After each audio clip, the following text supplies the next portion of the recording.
tougher than it looks. Failing a catastrophic overspill of the war in Afghanistan, Pakistan will therefore probably survive as a state.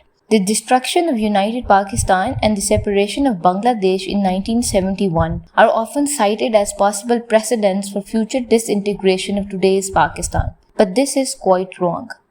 No freak of history like United Pakistan, its two ethnically and culturally very different wings separated by 1,000 miles of hostile India could possibly have lasted for long, quite apart from the immense cultural and linguistic differences between the two halves. The tragedy is not that it failed, but that a situation made for a civilized divorce should instead have ended in horrible bloodshed. West Pakistan, by contrast, is far more of a natural unity in every way, with a degree of common history and ethnic intertwining stretching back long before British rule. Pakistan, in its present shape, has already survived considerably longer without Bangladesh, 38 years, than the original United Pakistan managed 24 years. It is true that Pakistan as a name is a wholly artificial construct, invented by Rahmat Ali, an Indian Muslim student in Britain in 1933 to describe a future Muslim state in the northwest of then British Empire of India, embracing Punjabis, Pathans, Kashmiris, Sindhis and the people of Balochistan,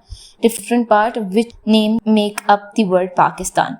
Pak in turn means pure in Urdu, and so Pakistan was to be the land of the pure. In the imagination of the coiners of this name, there was no thought of including Muslim East Bengal in the state. So Bengalis had no part in the name. Another sign of how completely improbable and impractical was the attempt in 1947 to create a viable state out of two pieces 1,000 miles apart. Certainly, most of the Punjabis and Pathans who dominate West Pakistan never really thought of the East Bengalis as fellow countrymen or even true Muslims, shared much British racial contempt for them, and contrasted their alleged passivity with supposedly virile qualities of the ethnicities dubbed by the British as a martial, the Punjabis and Pathan. The official language of Pakistan is native to neither of its two halves. Urdu, related to horde from the Turkish-Persian word from military camp, started as the military dialect of Muslim armies of the Indian subcontinent in the Middle Ages, a mixture of local Hindustani with Persian and Turkic. It was never spoken by Muslims in Bengal, but then it has never been spoken by most of the people of what is known by Pakistan either.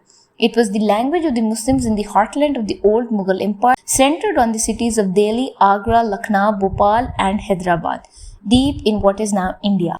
Urdu is the official language of Pakistan, the language of the state education system, of the national newspapers and of the film industry, but people who speak it at home are the Muhajir, people who migrated from India after partition in 1947, and who make up only 7% of the Pakistan's population. However, what is now Pakistan is not nearly such an artificial construct as the old Pakistan of 1947 to 1971. It has a geographical unity which is, in some respects, is thousands of years old, being basically the valley of River Indus plus neighboring mountains, deserts and swamps. To a much greater extent than most post-colonial states, Pakistan therefore has a core geographical unity and logic.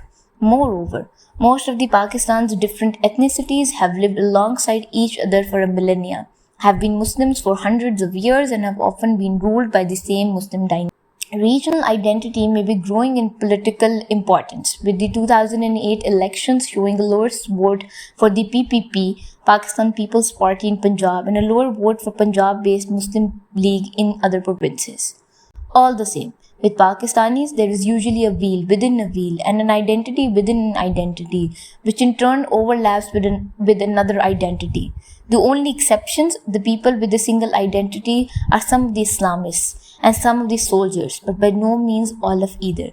Or as Ali Hassan, a young Lahori executive with a Norwegian company, said to me, "If I were to jump on a box and preach revolution with the best program in the world, you know what would happen? First, people from all other provinces would say that we cannot follow him, he's a Punjabi. Then most of the Punjabis would say, we cannot follow him, he's a Jat.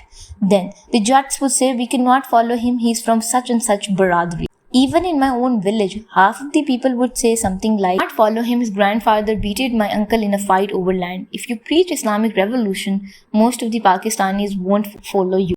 because they practice different kinds of Islam and worship different saints. So you see, we Pakistanis cannot unite behind a revolution because we cannot unite behind anything. Or in the saying common in Pakistan as across the greater Middle East, I against my brother, I and my brother against other cousins, and our family against our Baradari, and our Baradari against other Baradari. Occasionally they end, and Pakistan against the world, but not often. Not surprisingly then, until recently at least, every attempt to unite large numbers of Pakistanis behind a religious and an ethnic or a political cause ended in groups concerned being transformed by the over-present tendency to political kinship and its insidious system, the hunt for a state patronage. This wooed them away from radicalism to participate in Pakistani political system which revolves around patronage, something that is true under both military and civilian governments in Pakistan.